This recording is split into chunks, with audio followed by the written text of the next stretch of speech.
আলমারির ভিতর ঢুকিয়ে দিয়েছে ইলেকশন কমিশন তালা চাবি লাগিয়ে। ভাবছেন পার পেয়ে যাবেন? আমি তো বলি যারা মিথ্যা মামলা করছেন না শকত মোল্লাদের কথায়, আইওগুলোকে আমরা ছাড়বো না, বিজেপি সরকারে আসবে। আপনার এফআইআর আপনি ট্রিট করছেন, ফরওয়ার্ডিং করছেন আসামি ধরে ওদের কথায়, কেস ডায়েরি পাঠাচ্ছেন, পরে চার্জশিট দিচ্ছেন।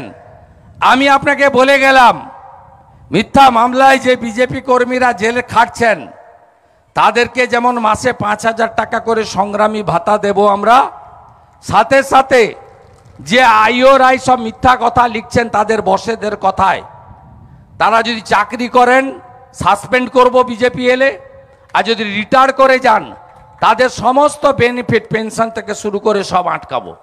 আমরা তালিকা করেছি এবং বিজেপি আসবে, আটকাতে আপনি পারবেন না, বিজেপি আসবে। গতবারেই থার্ড ওয়েভের করোনা না হলে 21 সালে আসতো গণনায় চুরি না করলে। আর এবারে দেখবেন, এবারে ভারতীয় জনতা পার্টি কত আসন জিতে 4 তারিখে দেখবেন। মোদিজিকে প্রধানমন্ত্রী হওয়া নিয়ে কারোর কোনো চিন্তা আছে? চিন্তা নেই তো?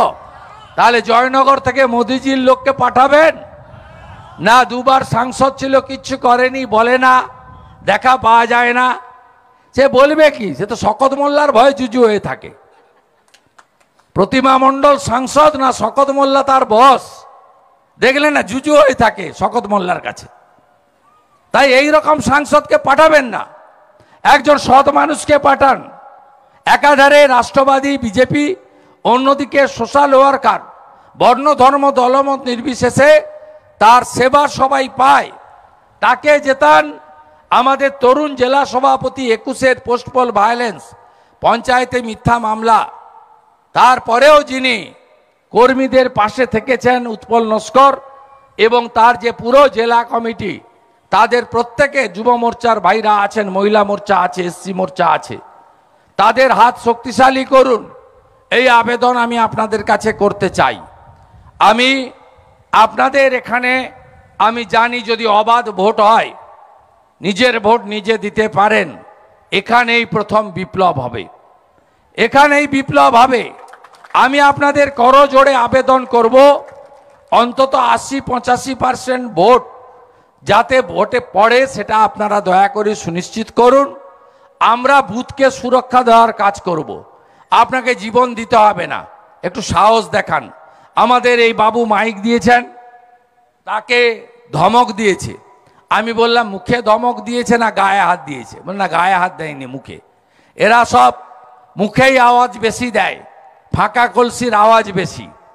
এদের কথা একদম বিশ্বাস করারও দরকার নেই, ভয় পাওয়ারও দরকার নেই।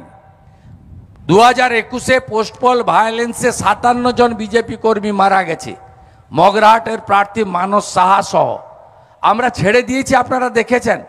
যিনি চলে গেছেন স্বর্গে, তাকে ফেরানোর ক্ষমতা ভগবান দেননি, কিন্তু আপনারা দেখেছেন আমরা হাইকোর্ট করেছি, 5 মেন জাজের বেঞ্চ তৈরি হয়েছে, জাতীয় মানবাধিকার কমিশনকে তদন্ত করতে পাঠানো হয়েছে।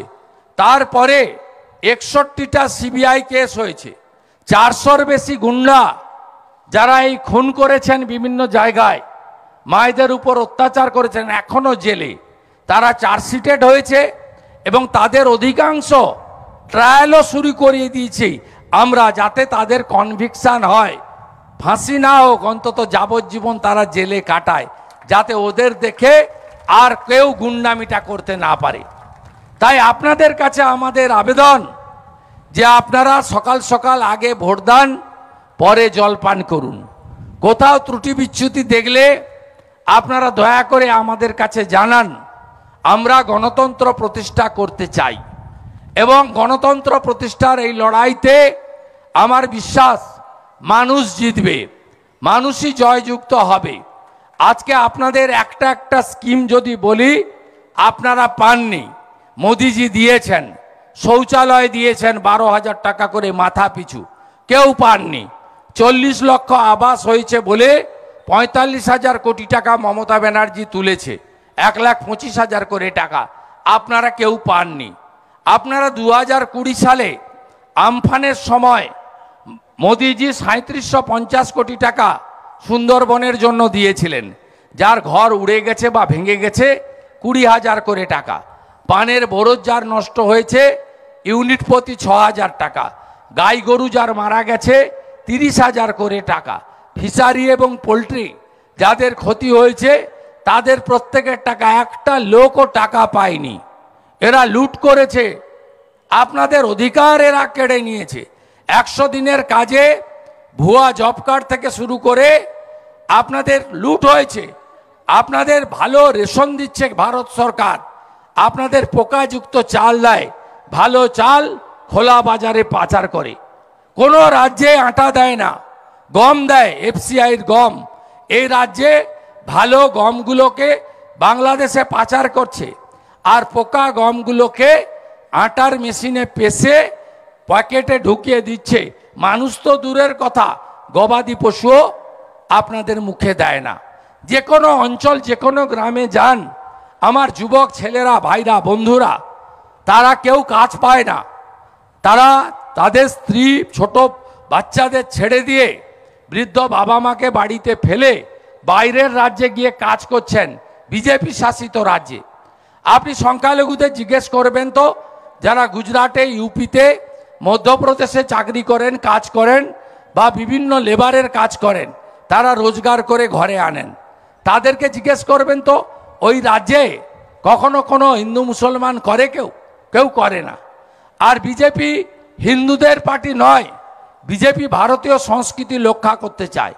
বিজেপি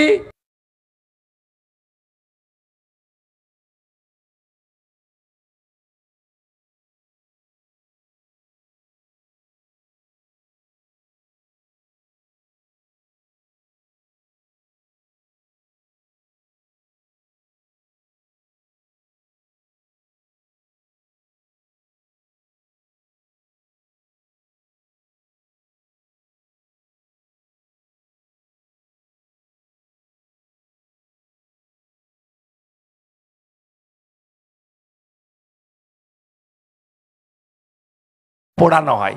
গার্ডেন রিচে ঘর চাপা পড়ে 12 জন মুসলিম মারা যায়। আর আপনি বলেন ভারতীয় জনতা পার্টি বা কেন্দ্রের পুলিশ নওশাদ সিদ্দিকীর টুপি ধরে টানেনি। কলকাতার রাজপথে টুপি ধরে টেনেছে মমতা ব্যানার্জির পুলিশ। আবু বক্কর সিদ্দিকী সাহেবের ফুরপুরা শরীফ, আপনারা অনেক মুরিদান আছেন। নওশাদ সিদ্দিকীকে সিবিআই ইডি জেলে পুরেছে, না কেন্দ্রীয় সরকার নিরাপত্তা দিয়ে বাঁচিয়ে রেখেছে? 39 দিন জেল খাটিয়েছে মমতা ব্যানার্জির পুলিশ, আপনারা নিজেরা দেখেছেন। তারপরেও এদের দরদি মনে করবেন? মমতা ব্যানার্জি রামনবমীকে দাঙ্গা দিবস বলা এবং মুখে মুসলিমদের তোষণ করে আজকে পশ্চিম বাংলায় আপনাদেরকে ভোট ব্যাংকের জন্য ইউজ করে। মমতা ব্যানার্জির কাছে মুসলমানরা হলো তেজপাতা, তরকারিতে লাগে কিন্তু খাওয়া যায় না। তাই দয়া করে এই সব ভাগাভাগির মধ্যে যাবেন না। তৃণমূল মানে চোর, চোরেদের বিরুদ্ধে 1 তারিখে ভোট করুন। তৃণমূল মানে গুন্ডা, মাফিয়া, লুটেরা। তৃণমূল মানে গণতন্ত্র হত্যাকারী। সেই তৃণমূলকে হারাতে সবাই জোট বেঁধে লড়ুন। এবং আইএসএফ, সিপিএম এরা কেউ তৃণমূলকে হারাতে পারবে না, হারাতে পারবে বিজেপি।